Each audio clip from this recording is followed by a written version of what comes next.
দুনিয়ার জমিনে পাঠাইলেন। পাঠানোর পরে আস্তে আস্তে যখন 40 বছর অতিবাহিত হয়ে গেল, 40 বছর পর যখন প্রথম ওহীপ্রাপ্ত হইলেন, যখন প্রথম সূরা আলাকের 5টা আয়াতে কারিমা নাজিল করা হলো, কোরআন নাজিলের সূচনা যখন থেকে শুরু হলো, ক্রমে এইভাবে কোরআন নাজিল হওয়া শুরু হয়ে গেল। আল্লাহ সুবহানাহু ওয়া তাআলা কোরআন নাজিল করতে যাইয়া তার হাবিব সাল্লাল্লাহু আলাইহি ওয়াসাল্লামকে বললেন, ও হাবিব, এই কোরআনটা আমি আপনার উপর এই জন্য নাজিল করেছি যাতে করে তামাম দুনিয়ার সমস্ত মানব জাতিকে অন্ধকার থেকে তাইনা আইনা আলো রাস্তা দেখাই দিতে পারেন। এই জন্য আমি কোরআনুল কারীমটা আপনার উপরে নাজিল করেছি। জুরে কান সুবহানাল্লাহ।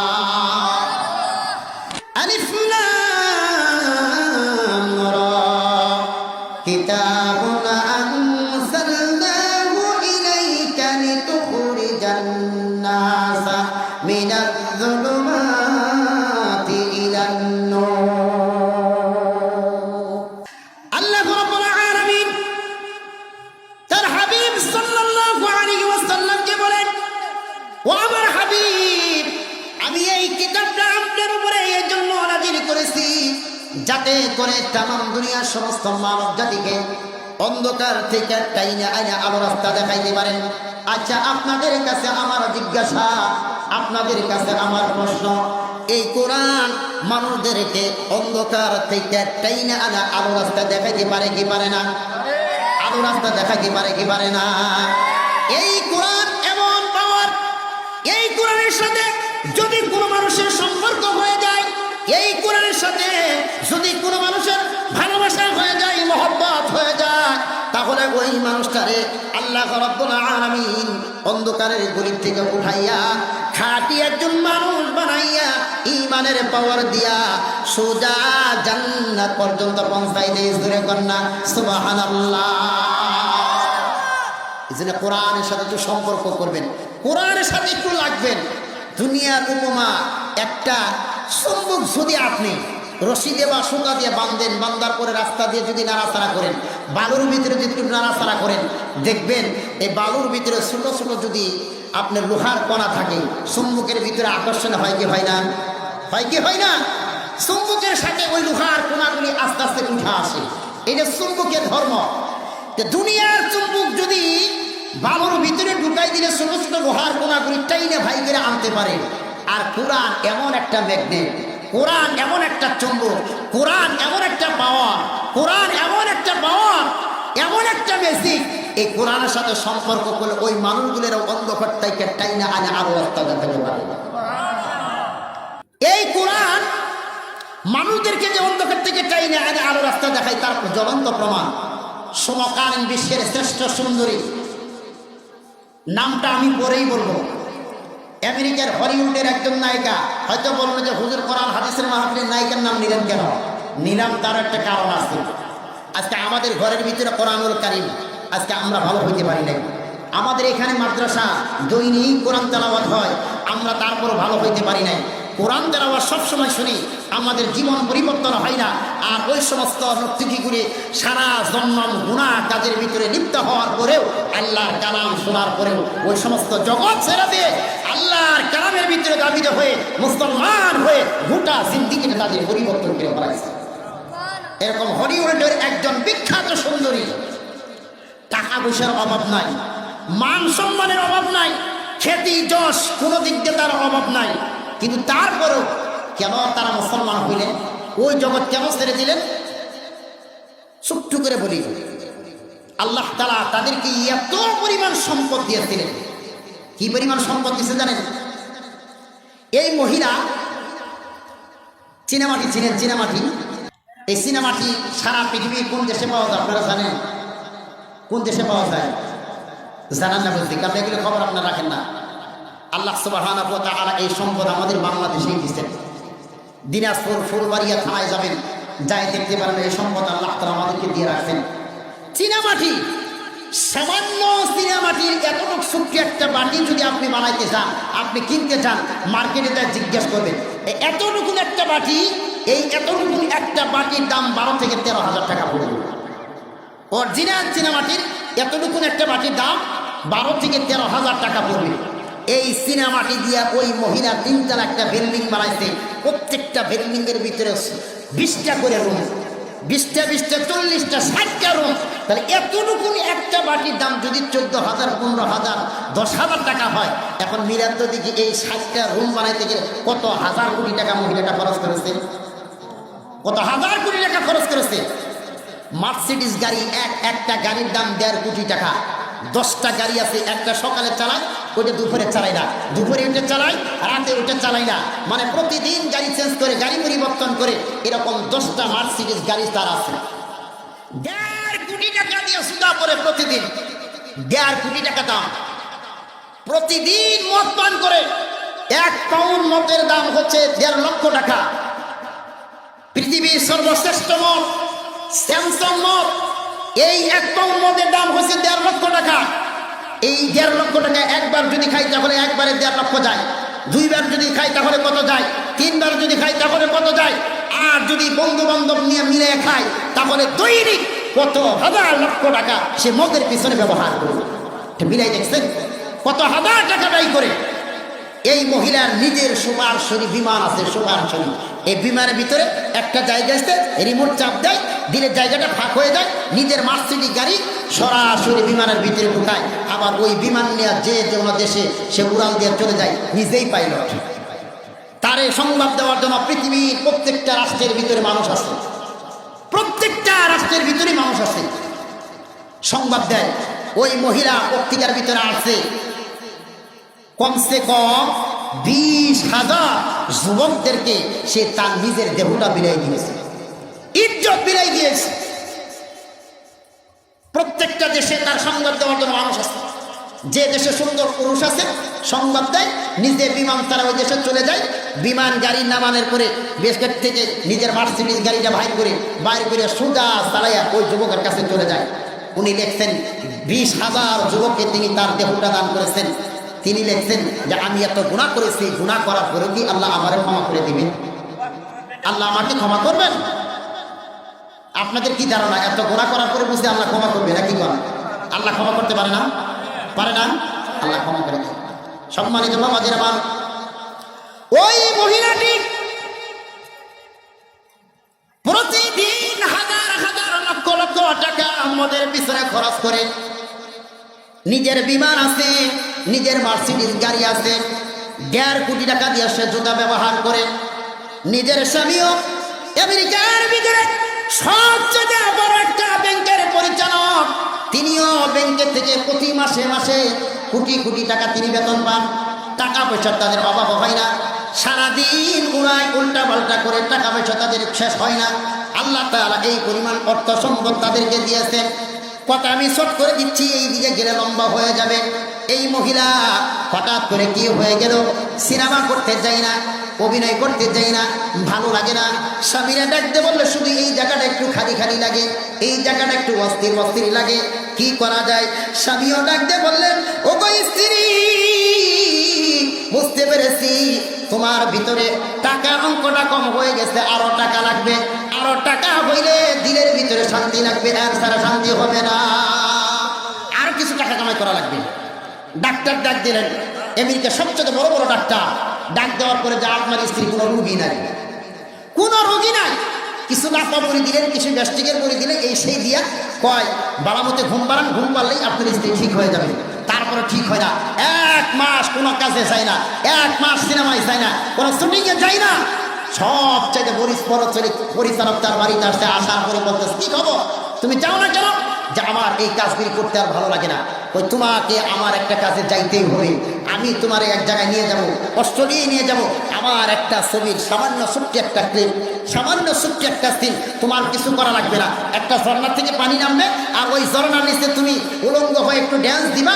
এই 2 মিনিট একটু ভিডিও হবে, আর আমি আমার এই সিনটা এক জায়গার ভিতরে ফিট করে দিব। এটা করলেই তোমার দায়িত্ব শেষ হয়ে যাবে। মহিলারে বইয়া বিরা সেই অস্ট্রেলিয়া নিয়ে গেছে। শুটিং শুরু হয়ে গেছে। ঠিক ওই জায়গার ভিতরে পৃথিবীর বিশ্ব বিখ্যাত গানের সাউন্ডগুলি আসতেছে। আমেরিকার বড় বড় ডাক্তারগুলি, বড় বড় গায়ক গায়িকাগুলি, নায়িকাগুলি সবাই চতুর্দিক দিয়া জড়ো হয়ে আছে, এই দৃশ্যগুলি দেখতেছে। ঠিক এই মুহূর্তের ভিতরে মহিলার গানের ভিতরে আলাদা জগতের একটা গানের সাউন্ড আসছে। আসার সাথে সাথে ডাক দিয়ে বসে, তোদের গান বন্ধ কর, আমি আমার গানের মধ্যে এমন একটা নতুন সুরের গান শুনতে পারতাছি, যে গান আমি আমার জীবনে কোনোদিন শুনি নাই। আর কে যেন আমার ডাক দিয়ে বলতেছে, এ মিস্ত্রি, এইটা আসল রাস্তা নয়, এটা জান্নাতের রাস্তা নয়, এটা জাহান্নামের রাস্তা। যদি বাঁচতে চাও তাহলে এই রাস্তা ছেড়ে দাও। যে গান তোমার কানের মধ্যে বাজতেছে ওই গানের দিকে দাবিত হয়ে যাও। সব লোকদেরকে ডাকতে বলছে, তোদের চুরিং বন্ধ কর, গান বন্ধ কর, আমি পৃথিবীর বিশ্ববিখ্যাত গানের সাউন্ড পাইতেছি। সে মহিলা বলছে, গান? একটা পানের দোকান থেকে আল্লাহ সুবহানাহু ওয়া তাআলার পবিত্র কালামের তেলাওয়াত আসতেছে, আর ওই মহিলার কানের ভিতরে তেলাওয়াতটা চলে গেছে। হাজার হাজার মানুষ দাঁড়ায় আছে, কারো কানের ভিতরে ঢুকে নাই, কিন্তু মহিলার কানের ভিতরে গান সাউন্ড চলে গেছে। সম্মানিত বাবাজির মা, মহিলাটি নামকে বললেন, তোমাদের গানগুলি বন্ধ করে দাও, আমি আমার গানের ভিতরে নতুন গানের সুর পাইতেছি। যে গানটা আমার কানের ভিতরে আসতেছে, আসার সাথে সাথে আমি লক্ষ্য করে দেখতেছি আমার শরীরের পশমগুলি দাঁড়ায় গেছে, আমার শরীরের পশমগুলি খারাপ হয়ে গেছে, বন্ধ করে দাও। আল্লাহ সুবহানাহু ওয়া তাআলা এই কথাটারেও সূরা জুমারের 23 নম্বর আয়াতের ভিতরে তুলে ধরেছেন। আল্লাহ বলেছেন, তাকশাইরু মিনহু জুলুদুল্লাযীনা ইয়াখশাউনা রাব্বাহুম। আল্লাহ তাআলা নাকি বললেন, আমার এই কালাম, আমার এই কোরআন যখন মানুষ শুনবে, শোনার সাথে সাথে তাদের শরীরের পশমগুলি খারাপ হয়ে যাবে। মহিলা বলে, আমি এই আওয়াজটা শুনলাম, ল্যাংটা ব্যাংটা হয়ে সোজা ওই দোকানের ভিতরে চলে আসছে। বলতেছে, গানটা শুরু কার কে, গানটা লিখছে কে, গানটা গাইছে কে, তাড়াতাড়ি আমার গানটা দাও। এই গানটা শুনে তো আমি পাগল হয়ে গেছি। পানের দোকানদার দেখতে বললেন, এই গানের সুরকার দুনিয়ার কোনো মানুষ না, এই গানের সুরকার হলো মহান রব্বুল আলামিন। এটা দুনিয়ার কোনো গান না, এটা মহান রব্বুল আলামিন সুরকার, তিনি নিজে নাজিল করেছেন। সেই মহিলা ওই জায়গার থেকে সোজা গাড়িতে চলে গেলেন, বলতেছে পিছন থেকে এই ডাকে সেই ডাকে, ডাকাডাকি করে লাভ হবে না। তোমরা আমার কাছে যা চাইছো আমি তাই দিয়েছি, ইজ্জত চাইছি ইজ্জত দিয়েছি, কিন্তু গোপন জায়গা থেকে আমার কে যেন ডাকতেছে, এ মেরি, এটা আসল পথ নয়, এই রাস্তার পথ ছেড়ে দাও, এই রাস্তার ভিতরে আসো। তুমি যদি এই রাস্তার ভিতরে আসো, তোমার জিন্দেগির গুনাহ মাফ করে আমি আল্লাহ তোমাদেরকে জান্নাত দিয়ে দেব। ওই মহিলাও শেষ পর্যন্ত আল্লাহর কালাম শুনি না মুসলমান হয়ে এখন গোটা জিন্দেগি তার মুসলমানের ভিতরে কাটতেছে। তা আল্লাহ যে বলছেন, কিতাবুন আনজালনাহু ইলাইকা লিতুখরিজান নাস মিনাজ যুলুমাতি ইলান নূর। ও হাবিব, আমি এই কিতাব এই জন্য নাযিল করেছি যাতে করে তামাম দুনিয়ার সমস্ত মানব জাতিকে আপনি অন্ধকার থেকে টাইনা আইনা আলো রাস্তা দেখাইতে পারেন, এই জন্য কোরআনটা আমি নাযিল করেছি। তারপরে এই কোরআন এই অন্ধকার গলির থেকে মানুষটাকে টাইনা আনছে কি আনে নাই? তাই না আনছে কি আনে নাই? সুবহানাহু ওয়া তাআলা গোটা 23 বছর গোটা জিন্দেগিতে রাসূল সাল্লাল্লাহু আলাইহি ওয়াসাল্লামের উপরে নাযিল করেছেন। কিছু মক্কায়, আবার কিছু মদিনায়ও নাযিল হয়। আল্লাহ রাসূলের উপরে যখন কোরআনুল কারীম নাযিল হয়, তার প্রথম কাজ ছিল, প্রথম দায়িত্ব ছিল মানুষদেরকে কোরআনুল কারীম তেলাওয়াত করে শোনানো, আর কোনো কাজ ছিল না। যখন মানুষদেরকে কোরআন তেলাওয়াত করে শোনানো শুরু করে দিল, দেখা যায় মানুষগুলি দলে দলে দলে দলে মুহাম্মদের জবানের কোরআন শুনতে যায়, মুহাম্মদের ধর্ম মানতে যায়, শুনতে যায়, মুহাম্মদের ধর্ম সে গ্রহণ করে। আমাদের ধর্মের ভিতরে মানুষগুলি থাকে না, একটা মানুষ বাবা কাফের থাকে, ছেলে মুসলমান হয়ে যায়, ছেলে মুসলমান হয়, বাবা কাফের থেকে যায়। এই দৃশ্যগুলি যখন কাফেরদের চোখে করা শুরু করলো, তখন তার একটা মিটিংয়ের মধ্যে বসলো যে কি করা যায়। সম্মানিত বাবাজির আমার, আল্লাহ রাসূল সাল্লাল্লাহু আলাইহি ওয়াসাল্লাম যখন দিনের প্রচার শুরু করে দিলেন, কাফের গুলি যখন তার চাচার সামনে এসে নারী দেওয়া শুরু করলেন, একবার দুইবার চলে আসলেন না একই কথা। এই জন্য কাফেরেরা সবগুলি যুক্তিবদ্ধ হয়ে গেল। দেখো, তার চাচা আবু তালেবের কাছে গেলাম, আবু তালেবের কাছে যা বিচারা দিলাম, কিন্তু আবু তালেব যে কোনো কথা শুনল না, তার বাতিদার পক্ষ নিয়ে কথা বলে। এই যারা আবু তালেবের কাছে ওয়াজ থেকে আমরা যাব না, চলো না আমরা গোপন একটা মিটিং করি। মিটিং কইরা দেখো তো দেখি মুহাম্মদের ইসলাম প্রচার কেমনে করে বন্ধ করা যায়, মুহাম্মদের কোরআন তেলাওয়াত কেমনে করে বন্ধ করা যায়। এই জন্য সমস্ত কাফিরগুলি যুক্তি মুক্তি করিয়া এক জায়গায় হইলেন, মিটিং করলেন, পরামর্শ করে বলতেছে, দেখো মুহাম্মদের জবানের কোরআন তেলাওয়াত এমনি বন্ধ করা যাবে না। প্রথম আমরা 8টা পদক্ষেপ গ্রহণ করি। কয়টা পদক্ষেপ? এটা আওয়াজ দিতে হবে। কয়টা পদক্ষেপ? 8টা পদক্ষেপ প্রথম তারা গ্রহণ করলো, যে একটা করে পদক্ষেপ ছাড়বো, একটাতে কাজ না হলে আরেকটা চালাবো, আরেকটাতে কাজ না হলে আরেকটা চালাবো। এইভাবে 8টা পদক্ষেপ তারা গ্রহণ করলো। কি পদক্ষেপ গ্রহণ করলো একটা করে আমি তুলে ধরার জন্য চেষ্টা করবো। আপনারা সময় দিতে রাজি আছেন? ইনশাল্লাহ সময় দিতে রাজি আছেন? 1 নম্বর পদক্ষেপ, যে আমরা মক্কার ভিতরে তার মান ইজ্জত সম্মান একবার শেষ করে দিব। মানুষদের কাছে বইলে বেড়াবো, এই মোহাম্মদের কাছে যাবো না, মোহাম্মদ কিন্তু ভালো মানুষ না, মোহাম্মদ খারাপ মানুষ, মোহাম্মদ অযোগ্য গ্রহণযোগ্য একজন মানুষ, তার কথার কোনো ভেল নেই, তার ইজ্জতের কোনো ভেল নেই, খবরদার তোমরা তার কাছে যাবা না। এই বলে প্রচার শুরু করে দিচ্ছে। পন্ত দেখি মানুষে বললে কি মানে নাকি? তারা মানুষে বললে কি মানে? প্রথম তারা এই প্রচার শুরু করলো। আল্লাহ তাআলা বলেন, আমিও রেডি, তোরা যে কি অপপ্রচার চালাবি আর কি যে আমার বন্ধুরে গালি দিবি, আমি এগুলো পুট করবো, কোরআনের মধ্যে তুলে ধরবো, আর কিয়ামত পর্যন্ত আমার যত বান্দা বান্দি যাবে, আমার বন্ধুর যত উম্মত দুনিয়াতে থাকবে, সবগুলো আমি আল্লাহ বান্দাদের সামনে প্রকাশ করে দিব যে আমার বন্ধুরে এই কাফিরগুলি এই গালিগুলি দিয়েছে। একটা করে গালি তারা দেওয়া শুরু করে দিল। সম্মানিত বাবাজির আমার, আল্লাহ রাব্বুল আলামিন বলেন, ওই সমস্ত কাফিরগুলি আমার বন্ধুর কোরআন তেলাওয়াত বন্ধ করার জন্য একটা পদক্ষেপ তারা গ্রহণ করলো। 1 নাম্বার তারা পদক্ষেপ গ্রহণ করলো। কি পদক্ষেপ গ্রহণ করলো? আমি আল্লাহ তাআলা এই কথাগুলি সূরা হিজরের 6 নম্বর আয়াতের মধ্যে কোট করে দিলাম। আল্লাহ তাআলা বলতেছেন, ওয়াকালু ইয়া আইয়ুহাল্লাযী নুজ্জিলা আলাইহি যিকরু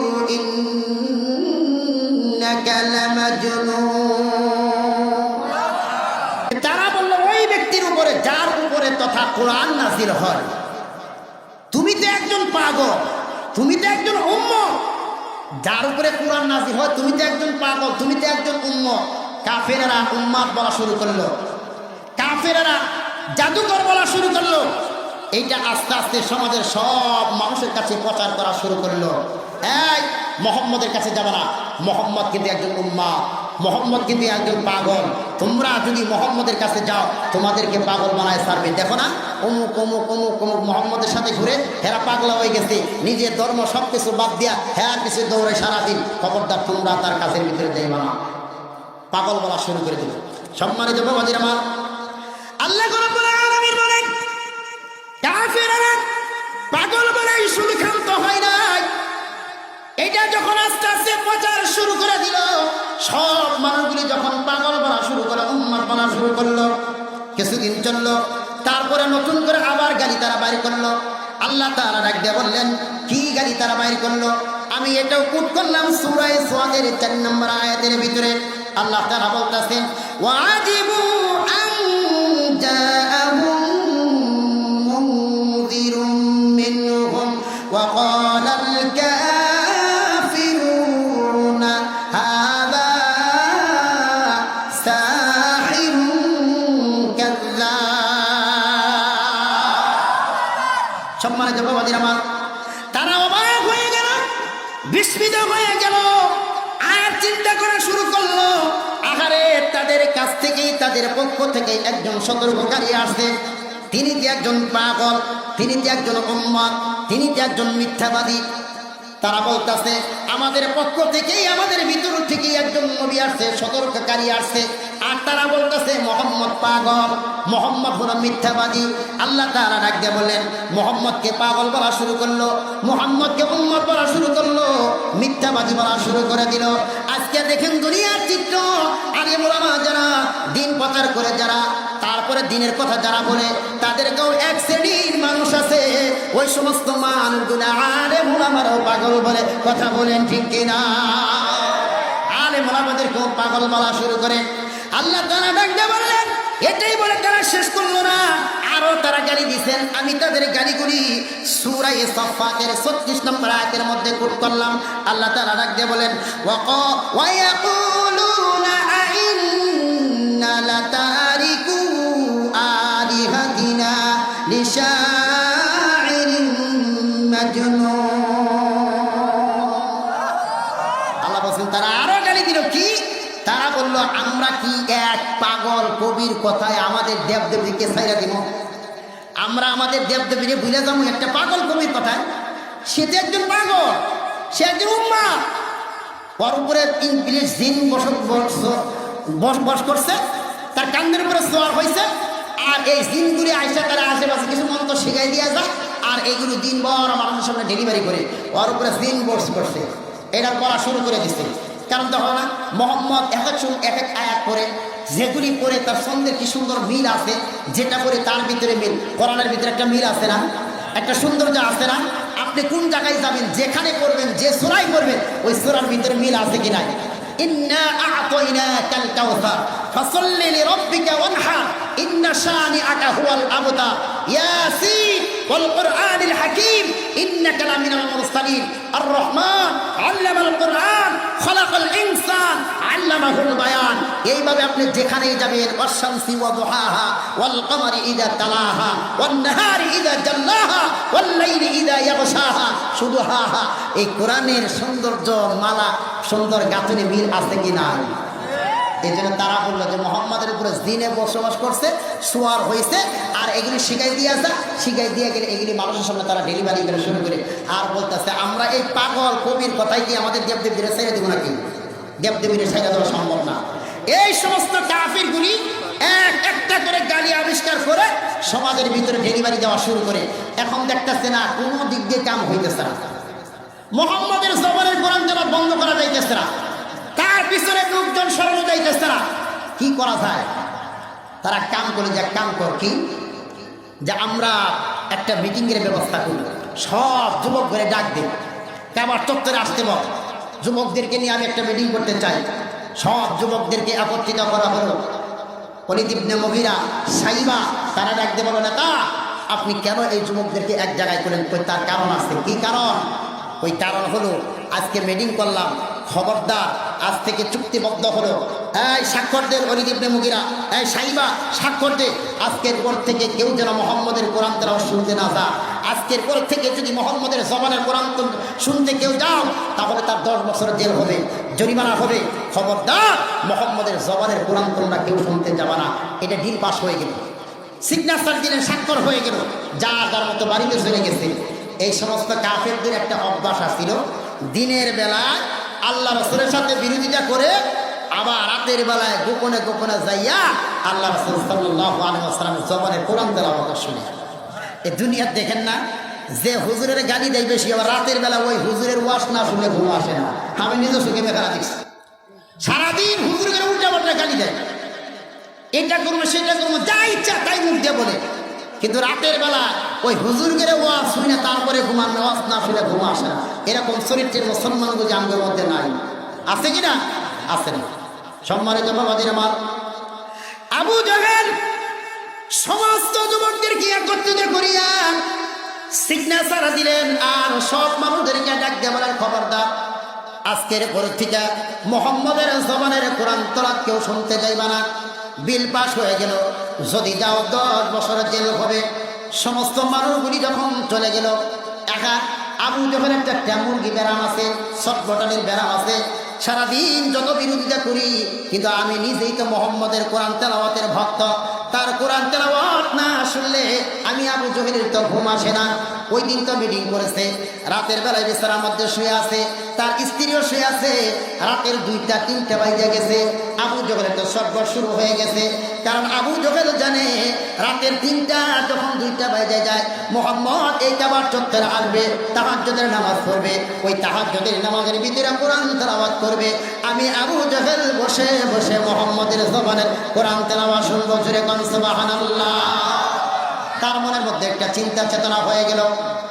2টা 3টা বাজে গেল, আবু জাহেলের স্ত্রী দেখতে পাইলেন আবু জাহেল কেমন জানি ছটফট ছটফট করে। আবু জাহেলের স্ত্রী বলে চালাক, ঘুমের বান ধরে আবু জাহেলের স্ত্রী বিছানার মধ্যে শুয়ে আছে। দেখি তো দেখি আবু জাহেল করে এটা কি? আবু জেহেল খেল করে দেখলো স্ত্রী ঘুমায় গেছে। শীতের ভিতরে ঘুম থেকে উঠছেন, চাদর একটা মোয়া দিয়া মাঠপ্রাণ দিয়ে মাথা ধরে বাঁধছেন, হাতের মধ্যে একটা লাইট কুপি বাতি একটা নিয়া লাঠি একটা নিয়া যখন বিছানা ছেড়ে দিয়ে যখন দরজার কিনারে ভিতরে গেছে, দরজাটা যখন লক করছেন টান দিয়েছেন, ঠাস করে একটা শব্দ হয়ে গেছে।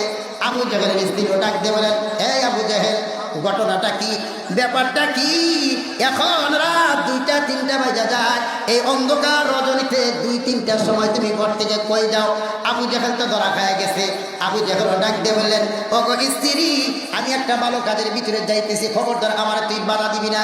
আবু জেহেলের স্ত্রীও ডাক দিয়ে বললেন, রাতের 2টা-3টা বাজে এই সময় বুঝি মানুষে ভালো কামে যা, মিথ্যাবাদী তুমি, মিথ্যা কথা কওয়ার জায়গা পাইলে না, আসল কথা কও, কোন জায়গার ভিতরে যাইতেছ সত্য করে বলো। আবু জেহেল তো জানে আমি আজকেই মিটিং করেছিলাম, নিজেও সিগনেচার করেছি, কেউ মোহাম্মদের জবানের কোরআন তারা শোনা যাবে না, কিন্তু আজকে আমি যে নিজেই মোহাম্মদের জবানের কোরআন তারা শোনার জন্য যাচ্ছি, এটা যদি আমার স্ত্রীকে বলি আর আমার স্ত্রী যদি সমাজের সামনে যদি এই কথাগুলি ফাঁস করে দেয়, তাহলে তো আমার ইজ্জত থাকবে না, সম্মান থাকবে না, গলার মধ্যে তো সুতার মালা পড়ে যাবে। এই জন্য বারবার বলতেছে, এই স্ত্রী, তুই মেয়ে মানুষ, এত কথা বলস কেন? তোরে ঘুম পাড়তে বলছি, তুই ঘুমায় থাক, আমি কোন জায়গায় না যাই তোরে বইলে যাবো নাকি? প্রথম শুনে পারছে নরম নরম করে হবে না, একটু গরম করে দেখি না, যতই গরম করি স্ত্রী দিয়ে আরো গরম হয়। স্ত্রী দেখতে বলে, আবু জেহেল খবরদার, কই যাও না, বইলে গেলে কিন্তু ছাড়বো না। নাসুর বান্দা যখন ছাড়ে না, কারণ দুনিয়ার নিয়ম হলো তুমি যতই এসপিষ্টি হও, যতই পুলিশগিরি দেখাও, যতই এমপিগিরি দেখাও, প্রত্যেকটা পুলিশ এমপি স্ত্রীর কাছে ধরা। কথা বলেন ঠিক কিনা? তোমার এসপিগিরি বাহিরে চলে, মন্ত্রীগিরি বাহিরে চলে, স্ত্রীর কাছে আসলে কিন্তু বিলাই। কথা বল ঠিক কিনা?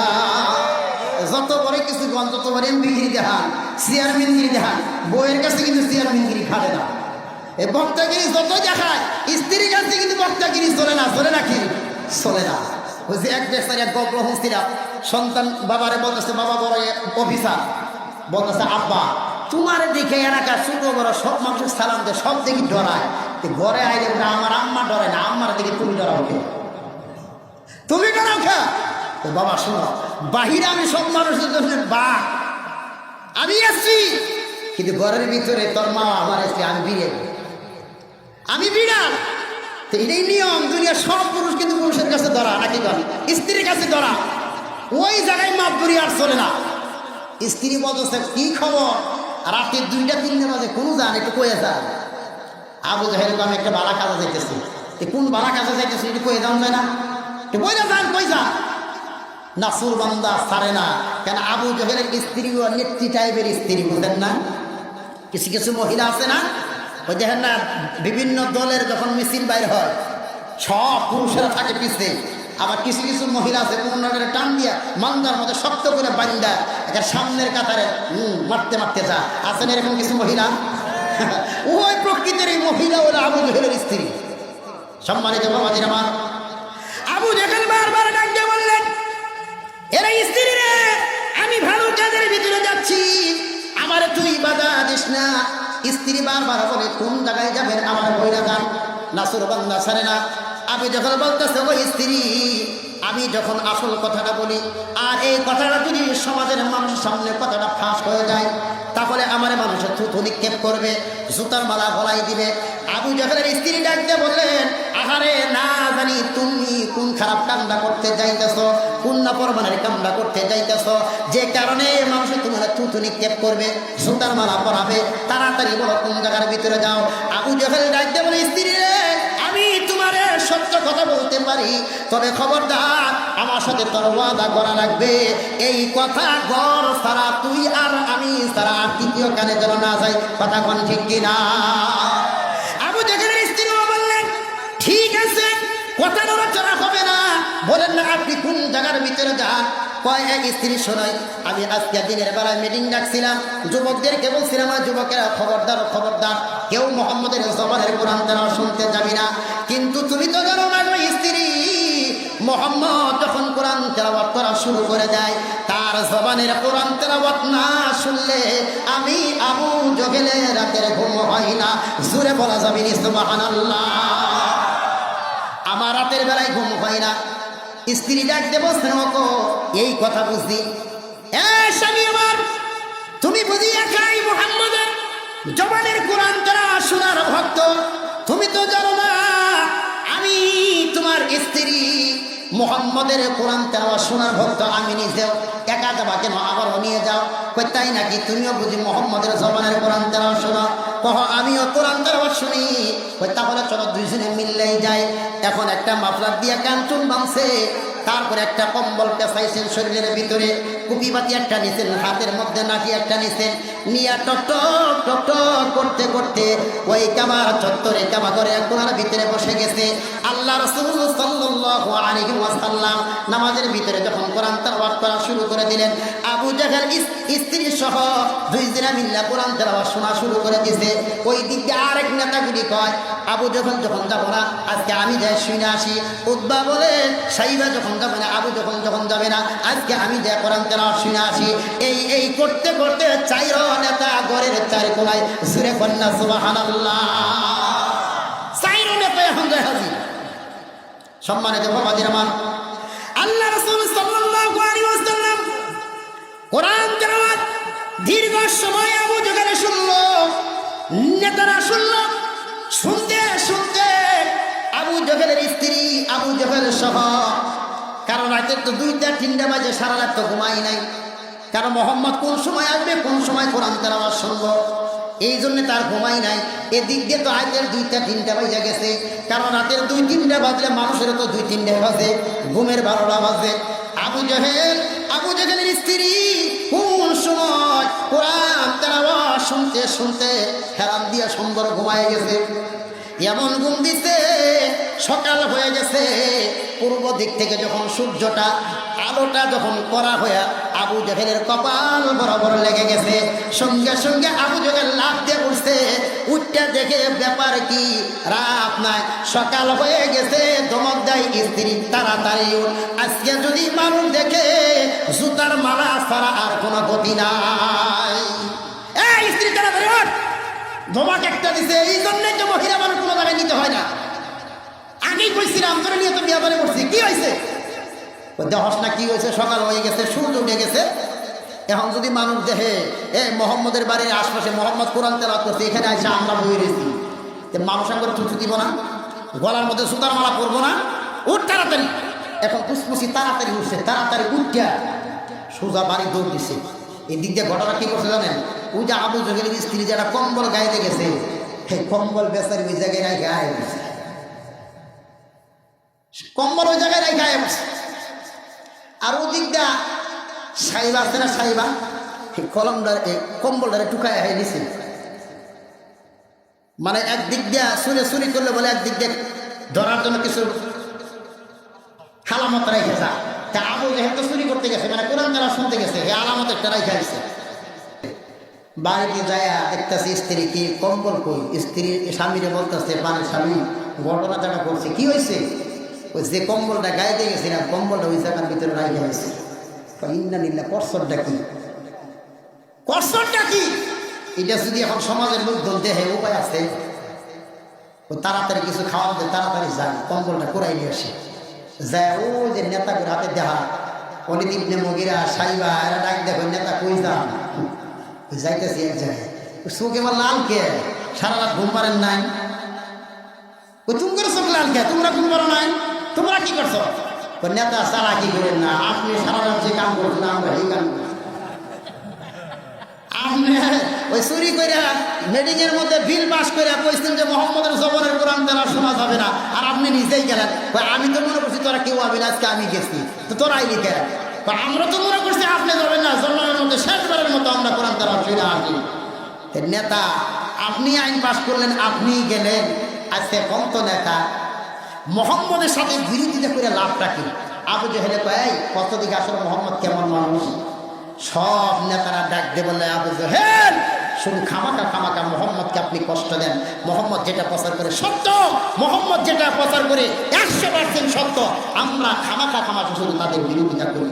এই কোরআনের ভিতরে এমন পাওয়ার, ওই কাফেররা সারাদিন বিরোধিতা করে বিরোধিতা করার পরেও কোরআন তেলাওয়াত না শুনলে ভালো লাগে না, রাতের বেলায় গোপনে যায় আবার কোরআন তেলাওয়াত শুনে। এমনিতে আল্লাহর পক্ষ থেকে নবীজির উপরে নাজির হয়েছে, আবার নবীজির জবান দিয়ে কোরআন তেলাওয়াত বাইর হয়। সাধারণ মানুষ কোরআন তেলাওয়াত যখন করে গলাটা যদি একটু ভালো হয়, দেখেন না কি মধুরা লাগে। তাহলে নবীজির জবান দিয়ে কোরআন তেলাওয়াত কাফের কি থাকতে পারে নাকি? থাকতে পারে না। এখন আবু জেহেলের উপর ঠিক আছে, আজ থেকে আর কাম হবে না, আমরা ওয়াদাবদ্ধ হইলাম, আমরা আরেকটা পদক্ষেপ গ্রহণ করি। কি? যে মোহাম্মদের কোরআন তেলাওয়াত যেহেতু বন্ধ করাই যাইতেছে না, আমরা একটা কাম করি। কি কাম? আমরা মক্কার অলিতে গলিতে কনসার্ট দিব, গানের আসর দিব, নর্তকীদেরকে নিয়ে নাচাইব। তারপরেও যেন মোহাম্মদের কাছে মানুষজন না যা, কোরআন তেলাওয়াত শুনতে না যা। কিছু কিছু মানুষের অনেক দূরে পাঠাই দিলেন ওই রাজা বাদশাদের কিসা কাহিনী শিখে আসার জন্য, যে এগুলি আইসা মজমা দিবা, মানুষজন এই মজমার ভিতরে বসবে, আর মোহাম্মদের জবানের কোরআন তেলাওয়াত শোনা যাবে না, শুনতে যাওয়া যাবে না, তারা যাবেও না। এরা আয়সা হেরা মজমা দিল, সব মানুষগুলো একত্রিত করে। এই কিছু কিছু মানুষ যাওয়ার পরে কন্ত দেখি এক রাজার কিসা, এক ওই উপন্যাসের কিসা বারবার পড়তে কি ভাল লাগে, বারবার শুনতে কি ভাল লাগে? ভাল লাগে না। দেখে পড়ে তো কাম হয় না, শুধু আল্লাহ রাসূল সাল্লাল্লাহু আলাইহি ওয়াসাল্লামের জবানে কোরআন শুনতেই হয়। সম্মানিত বাবাজির আমার, ওই আবু জেহেলের গোষ্ঠীগুলি, কাফেরগুলি চিন্তা করলো যে আমরা গল্পের আসর দিলাম, কিন্তু গল্পের আসর দেওয়ার পরেও যখন মানুষগুলিকে টিকানো যাইতেছে না, মুহাম্মদের দলবদ্ধ হয়ে যাচ্ছে, কাজে কাজে একটা কাম করো, আমরা মক্কার গলিতে গলিতে গানের কনসার্ট করব। মক্কার বাজার থেকে আগে যা আসে কিনে পাওয়া যায় তো কিছু মহিলাদেরকে কিনে নিয়ে আসলেন, কিনে নিয়ে আসা মজমা দিলেন, টেস্ট সাজাইলেন, মহিলাদেরকে নাচানাচি শুরু করে দিলেন। দেখিনি তারপরেও মুহাম্মদ রাসূলুল্লাহ সাল্লাল্লাহু আলাইহি ওয়াসাল্লামের জবানের কোরআন তেলাওয়াত বন্ধ করা যায় কিনা। মানুষগুলি দেখা যায় গানের কনসার্টের ভিতরে যায় না, দলে দলে আল্লাহ রাসূল সাল্লাল্লাহু আলাইহি ওয়াসাল্লামের জবানের কোরআন শুনতে যায়। আইসে বলেন তো দেখি, এরকম চরিত্রের মানুষ, এরকম হালতের মানুষ আমাদের এই এলাকার ভিতরেও আছে কি নাই? আছে নাকি নাই?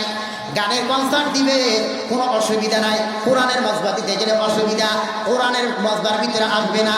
দেখবেন গানের কনসার্ট দিলে পরে টাকা লাগবে না, আগে আগে সিরিয়াল ধরে বসে থাকবে। যদি পরে ওয়াজ মাহফিলের জন্য কিছু টাকা দেন, টাকা দিতে পারবো না। মসজিদের জন্য কিছু টাকা দেন, দিতে পারবে না। কিন্তু যখন শুনবে এখানে একটা কনসার্ট হবে, জামালপুর থেকে উলঙ্গ কিছু নারীদেরকে আনানো হবে, উলঙ্গ ড্যান্স দেওয়া হবে, ওই আমার কাছে টাকা চাই না, আগে আমার কাছে চা, হাইলা খাইতে যাবে 1000 টাকা নিয়ে যা। আবার দেখবেন গান শুরু হইলে সবার সিরিয়ালের সামনে। কথা বলেন ঠিক কিনা? এই জন্যই ডাক দিয়ে বলি, তৎকালীন যুগে আল্লাহ রাসূল সাল্লাল্লাহু আলাইহি ওয়াসাল্লামের কোরআন তেলাওয়াত বন্ধ করার জন্য, ইসলাম প্রচার বন্ধ করার জন্য ওই সমস্ত কাফেরগুলি গানের কনসার্ট দিয়েছিলেন। আজকে ওই আবু জেহেলের উত্তরসূরিগুলিও আমাদের এলাকার ভিতরে, আমাদের দেশের ভিতরে, শীতের ভিতরে গানের কনসার্ট করে। কথা বলেন ঠিক কিনা? আবু জেহেল গানের কনসার্ট করে, মুসলমানের বাচ্চা হয়েও গানের কনসার্ট করে। তাহলে আবু জেহেল আর তুমি মুসলমান কোন জায়গার ভিতরে ব্যবসন? কথা কোন ঠিক কিনা? তা আবু জেহেলের চরিত্র তোমার চরিত্র তো মিলা যা, আবু জেহেল যা করছে তুমিও তো তাই করো। বুঝা যায় আবু জেহেল দুনিয়া থেকে বিদায় হয়ে গেল, আবু জেহেলের উত্তরসূরি দুনিয়া থেকে বিদায় হয় না। আবু জেহেলের উত্তরসূরি আছে না, একটা পদক্ষেপ গ্রহণ করা শুরু করলো না, কাম হচ্ছে না। পরে এক কাম কর, কি ও ইয়ামেন দেশ থেকে জাদুকর ভাড়া করে আন। ইয়ামেন দেশ থেকে একজন জাদুকর ভাড়া করে আনলো, নাম তার জামাত। জামাত জাদুকরকে ভাড়া করে আইনা বলতেছে, জামাত তুমি তো জাদুবিদ্যায় খুব পারদর্শী, তুমি যা বলো তাই করতে পারো। ওই যে মোহাম্মদ বসে বসে কোরআন তেলাওয়াত করে, তার উপরে একটা জাদু প্রয়োগ করো। এই জাদু প্রয়োগ করলে সে যেন পাগলামি সাইরে যা, কোরআন তেলাওয়াত বন্ধ করে দেয়া, ইসলাম মশার যেন বন্ধ করে দেয়া। তুমি একটা ব্যবস্থা করে নাও। জামাত জাদুকরের ভাড়া করে আনলেন। জামাত জাদুকরকে ভাড়া করে আইনা এখন আল্লাহ রাসূল সাল্লাল্লাহু আলাইহি ওয়াসাল্লাম মাথাটা নিচের দিক দিয়া কোরআনুল কারীম তেলাওয়াত করতেছে। জামাত জাদুকর ওই জায়গায় দাঁড়ায় দাঁড়ায় কিছুক্ষণ কোরআন তেলাওয়াত শুনলেন। শোনার পরে, মোহাম্মদ তুমি তোমার জবানের কোরআন তেলাওয়াত একটু বন্ধ করো। তুমি কি আমার চেনো? কোন তো চিনি না। ও আপনি হলাম জামাত জাদুকর, আমি শুধু ইয়ামেন দেশ থেকে আসছি। তুমি কি আমার জাদু সম্পর্কে তোমার ধারণা আছে? আমি একটা হাতিকে হরিণে পরিণত করতে পারি, একটা মহিষকে ছাগলে পরিণত করতে পারি।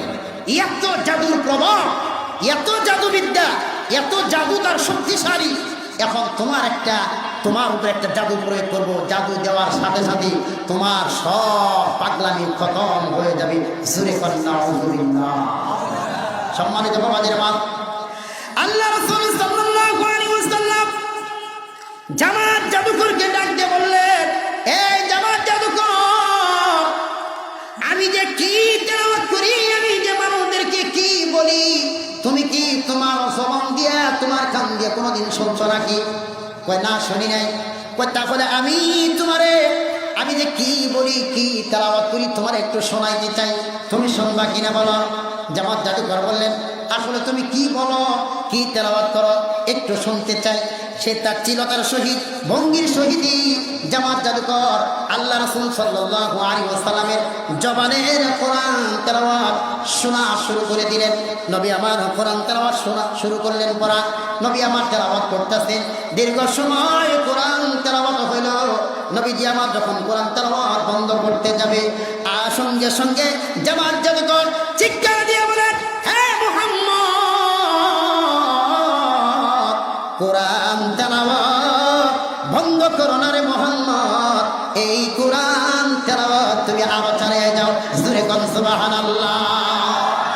কোরআন তেলাওয়াত বন্ধ করো না, কোরআন তেলাওয়াত বন্ধ করা যাবে না, তুমি কোরআন তেলাওয়াত আরো চালিয়ে যাও। নবী আমার আবার মাথাটা নিচের দিক দিয়ে যখন কোরআন তেলাওয়াত করা শুরু করে দিলেন, আবার লম্বা সময় কোরআন তেলাওয়াত হলো।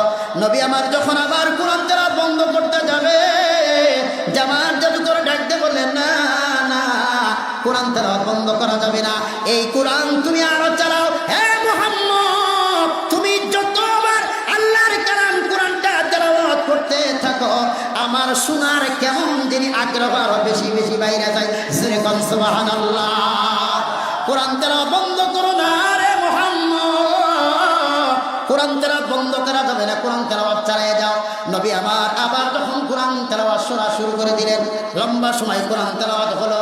কোরআন তেলাওয়াত যখন বন্ধ করে দিলেন, জামাত জাদুকর ডাক দিয়ে বললেন, হে মুহাম্মদ, আমি এসেছি ওই কাফেরদের খপ্পরে পড়ে তোমার উপরে জাদু প্রয়োগ করতে, কিন্তু আমি তো জানতাম না তুমি মানুষদেরকে কি তেলাওয়াত করে শোনাও, আমি তো জীবনে কোনোদিন শুনি নাই, আজকে শুনলাম। আমি কাফেরদের উপরে রাজি খুশি হইয়া তোমার উপরে জাদু প্রয়োগ করার জন্য আসছি। খবরদার খবরদার, আমি আর এখান থেকে খালি ফিরত দিতে চাই না। হে মুহাম্মদ, আমি আমার জীবনে কত বড় বড় বক্তার বক্তব্য শুনলাম, কত দার্শনিকের কথা শুনলাম, কত কবির কবিতা শুনলাম, কিন্তু তুমি আজকে আমারে যা শোনায়া দিলা, তোমার মধুর কোরআন তেলাওয়াত আমি আর জীবনে কোনদিন শুনি নাই। জোরে কন্যা সুবহানাল্লাহ। কই এত সুন্দর কোরআন তেলাওয়াত আমি জামাত জাদুকর জীবনে কোনদিন শুনি নাই। কত বড় বড় বক্তার বক্তব্য শুনলাম, কবির কবিতা শুনলাম। জামাত জাদুকর ডাক দিয়ে বলে, এ মুহাম্মদ, তোমার কোরআন তেলাওয়াতের এই জাদুর কাছে আমি জামাত জাদুকরের জীবনে সব জাদু আজকে হার মেরে গেছে, সব জাদু হার মেরে গেছে। সঙ্গে সঙ্গে জামাত জাদুকর ডাক দিয়ে বলে, এ মুহাম্মদ, আমি আর এখান থেকে খালি ফেরত যেতে চাই না, আমি আমার দুটি হাত তোমার সামনে তুলে ধরলাম, আমারে কালেমা করে মুসলমান করে দাও। জুড়ে করে লা ইলাহা ইল্লাল্লাহু মুহাম্মাদুর রাসূলুল্লাহ সাল্লাল্লাহু আলাইহি ওয়াসাল্লাম। জামাত জাদুকর শেষ পর্যন্ত মুসলমান হয়ে গেছে। একটা করে পদক্ষেপ গ্রহণ করে কোনো কাজে সফলতা অর্জন হয় না। কত কিছুই করলো, নবীকে গালি দিল, হইল না, তারপরে গানের মজমা দিল, হইল না, গল্পের আসর দিল, হইল না, জাদুকর লাগাইছে, তারপরে হয় না। শেষ আমরা কই কি জানেন, মোহাম্মদ যেটা পড়ে, যে কোরআন তেলাওয়াত করে, এইটাও আমরা বানাইতে পারি, এই কোরআন শরীফ আমরাও বানাইতে পারি। আল্লাহ তাআলা হাবিবকে বলেন, হাবিব, তারা যখন কোরআন শরীফ বানায় আপনি যখন বানায় পড়েন, হে কইতাছে, তারা বলতেছে, তারা একটু চ্যালেঞ্জ করেন, যদি পারো তাহলে এরকম একটা কোরআন শরীফ বানাই দাও, এরকম একটা কোরআন শরীফ তুমি বানাই দাও, আপনি চ্যালেঞ্জ করেন। এগুলির ব্যাপারে অনেকগুলি আয়াত আছে, হুজুর চলে আসছে। সমস্ত কাফেরেরা ওদিন ফেল। আল্লাহ তাআলা বলছেন, তোমরা যারা ইবাদত করো সবকিছু মিল্লা যদি পারো এরকম একটা কোরআন শরীফ বানাই দাও।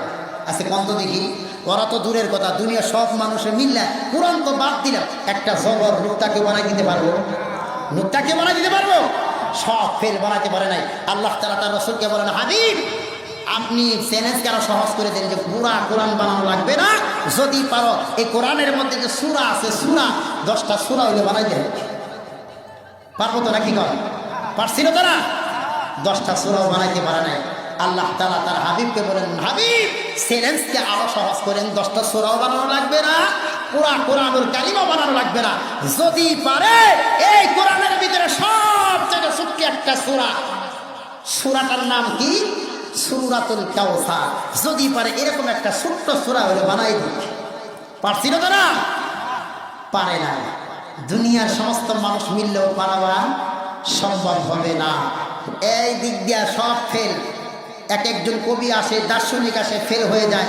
ওই যুগের বিশ্ব একজন কবি ছিলেন লাবিদ ইবনে রবিয়া, তাকে ডাক দিয়ে আইলো যে আমরা একে সব ফেল করে গেলাম, আপনি একটু বানাই দেন।